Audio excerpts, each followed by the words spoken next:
What if I told you that a people existed before the formation of Israel, who worshipped the Almighty God even before Abraham? The Chu people, an ancient and mysterious Semitic civilization, were already venerating the same God who would later be known as the God of Israel. Rarely mentioned in history, the Chu are a forgotten piece of the biblical narrative.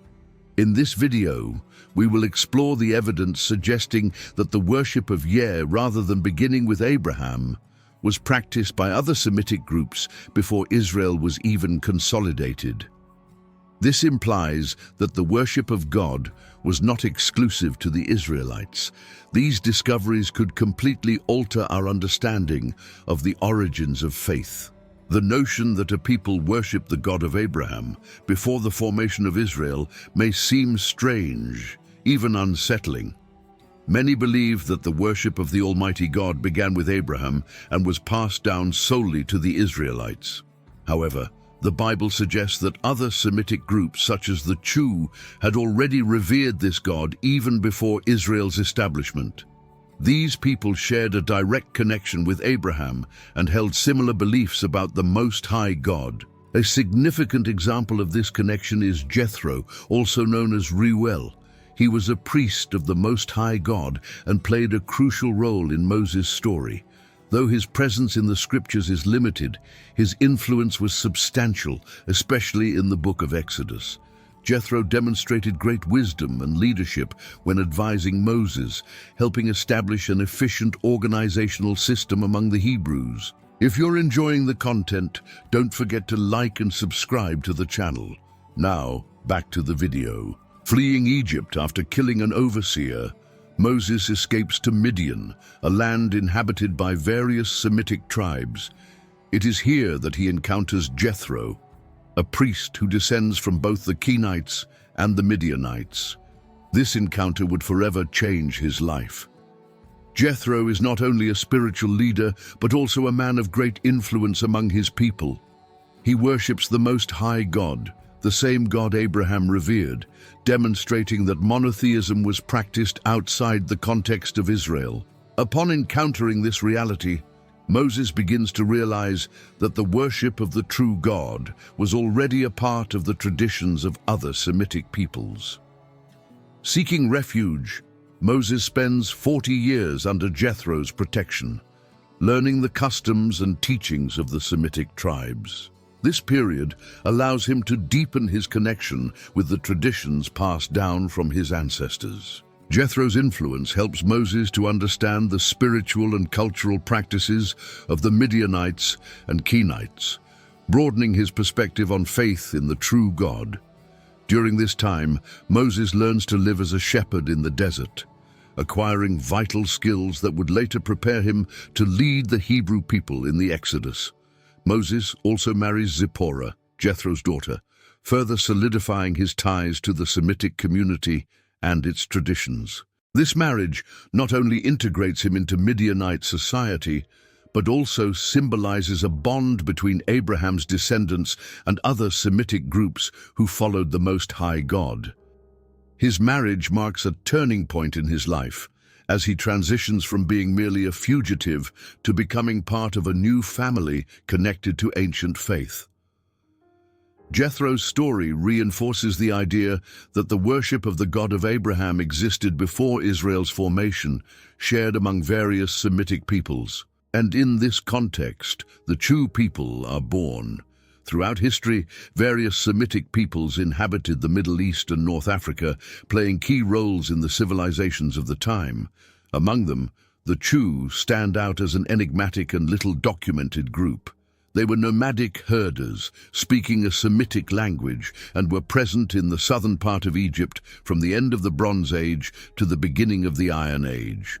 Their economy revolved around cattle herding and constant mobility, allowing them to adapt to the arid conditions of the region.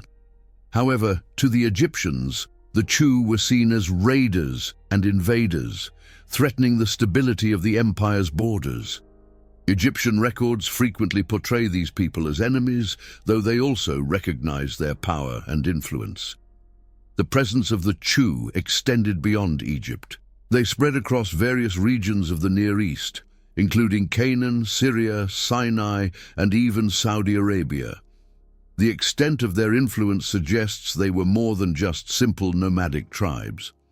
They were a political and military force capable of challenging empires and establishing trade and cultural connections among different Semitic peoples. Their constant movement made it difficult to control their actions, reinforcing the Egyptian view that they were a persistent threat. Despite the hostility of the Egyptians, their presence in the history of the ancient Near East indicates that the Chu played a significant role in the power dynamics of the time. The origin of the name Chu remains uncertain, but several theories exist about its etymology.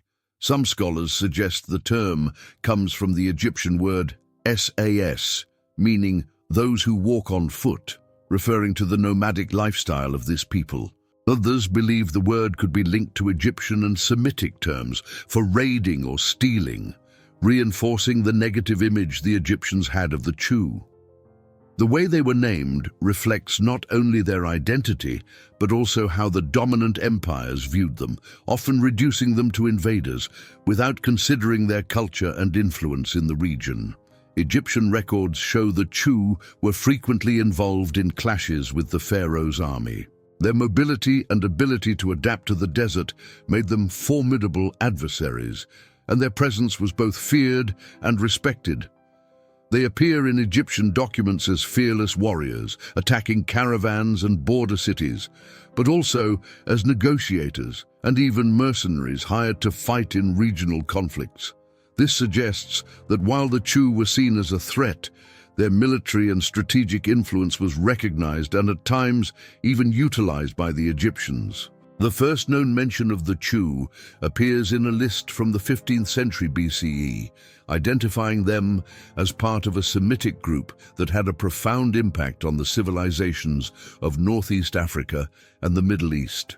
This record proves that their presence was significant enough to be documented, showing they were not just small, isolated clans, but rather a confederation of peoples who influenced the politics and economy of the region. Their legacy, though not extensively explored, demonstrates that the Chu played a far greater role than the Egyptian view of them as mere plunderers suggests.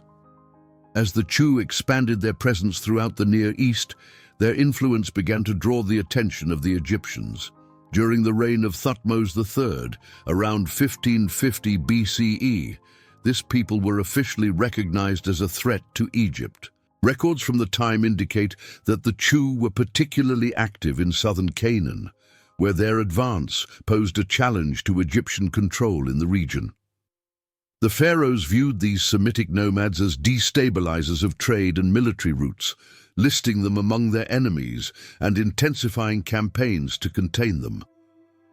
The Chu's presence in Egyptian territory was not limited to isolated incursions. Admiral Ammon, in one of his biographical inscriptions, recounts capturing Chu prisoners during an expedition to the northern region of Punt, a strategic area for Egyptian trade. This record confirms that the Chu were not only crossing Egypt's borders, but were also directly engaging in conflicts with the pharaoh's army. Their raids were seen as a constant threat, and the capture of their members shows that the Egyptians were taking active measures to suppress their influence. The Chu's invasions became even more evident during the military campaigns of Pharaoh Thutmose III. He was forced to confront them on multiple occasions, indicating that these groups were firmly established in the borderlands between Egypt and Canaan.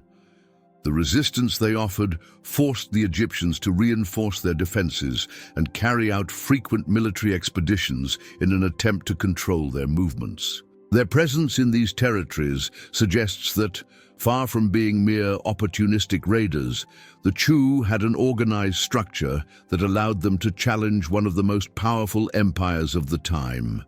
The name Chu appears in several Egyptian lists of enemies, highlighting the significance they held in the military landscape of the period. One of these mentions is found on the columns of the Temple of Sleb, built by Amenhotep II, where the Chu are listed among the groups threatening Egyptian dominion. These records strengthen the idea that the conflict between the Egyptians and the Chu was not an isolated event, but rather part of a long-standing territorial dispute. In addition to references to their military actions, the Chu's location can be identified in Egyptian records mentioning Surah, a region believed to be near Petra in modern-day Jordan. This association suggests that the Chu may have been connected to the land of Ser, an area mentioned in various ancient texts. If this is correct, it means their influence spanned a vast territory, further reinforcing their importance in the geopolitical context of the Near East. Over time, the Chu solidified their presence in the mountainous region of Canaan, becoming a dominant force. Their control over these lands not only strengthened their strategic position, but also directly impacted the trade routes connecting Egypt to the north. The Chu's influence over these routes began to hinder the Egyptians, who relied on the continuous flow of goods between their territories and other parts of the Near East. To counter this growing threat, the pharaohs escalated their military campaigns, attempting to regain control over the vital trade passages and weaken the Chu's dominance. Egyptian records suggest that the Chu were more than just sporadic raiders. They were a genuine threat to Egyptian power. Over time, they became one of Egypt's most formidable enemies, frequently appearing in official documents as significant adversaries. Their presence directly influenced the political and military dynamics of the time, forcing Egypt to allocate considerable resources to confront them. Their persistent resistance against Egyptian rule indicates that they were an organized force capable of taking on one of the most powerful empires in antiquity. However, the situation dramatically changed when the Egyptians were forced to withdraw from Canaan. With this retreat, the Canaanite city-states were left vulnerable and exposed to the Chu's incursions. Previously constrained by the presence of the Egyptian military, the Chu now had the freedom to expand their territory and exert even more pressure on the local populations. Their reputation as feared warriors grew, cementing their status as an undeniable force in the region. The absence of Egyptian control created a power vacuum that the Chu swiftly filled, becoming the new masters of the lands that had once been contested by various peoples. Despite their rise to power, the Chu were not alone in their struggle for control of the region. Among their chief adversaries were the Habiru, another people who were also feared by the Egyptians. The conflicts between the Chu and the Habiru were intense, with battles fought over strategic territories. These clashes were violent and decisive, as both groups sought to assert dominance over the mountainous region and its trade routes. The rivalry between the Chu and the Habiru reflected the instability of Canaan, where various factions vied for control of cities and resources. Egyptian documents describe this period of turmoil with tones of disdain and concern. The Chu are depicted as treacherous enemies whose influence challenged the established norms imposed by the Egyptians in the region. As one ancient record states, they are portrayed as despicable to their neighbors and challengers of the laws of the Egyptian palace. This reinforces the idea that the Chu not only posed a military threat to Egypt, but also represented a challenge to the political and economic order that the pharaohs sought to impose upon Canaan. Among the ancient Semitic peoples, the Chu stand out not only for their political and military influence, but also for their role in preserving the worship of the Almighty God. Evidence suggests that a specific group of the Chu had already been worshipping Yah, a name associated with the biblical God, long before the formation of Israel. This implies that the worship of Yah did not begin with the Israelites, but was already practiced by other Semitic communities who recognized the Most High God. These groups maintained a spiritual tradition that would later be consolidated by Abraham's descendants. The connection between the Chu and the worship of Yah was not isolated. Other Semites, such as Jethro and Job, were also linked to the worship of the true God. Jethro, who played a pivotal role in Moses' life, was a priest of the Most High God and did not belong to the people of Israel, proving that the belief in Yahweh was widespread among different peoples. Likewise, Job, described as a righteous man who feared God, lived outside the Israelite context but maintained a direct relationship with the Creator. These examples reinforce the idea that faith in Yahweh existed before God's covenant with the Hebrews, spanning across various Semitic communities. The presence of the name Yahweh in Egyptian records strengthens this theory. Inscriptions from Amenhotep III and Ramses mention a land called IGW, associated with the name Yahweh, one of the oldest forms of Yahweh. These records indicate that the Egyptians were aware of a Semitic group worshipping this god long before the establishment of Israel. The mention of Yahweh in Egyptian texts suggests that their worship was not confined to a single tribe, but was present among several Semitic populations, including the Chu. The etymology of the name Yeh further reinforces this connection.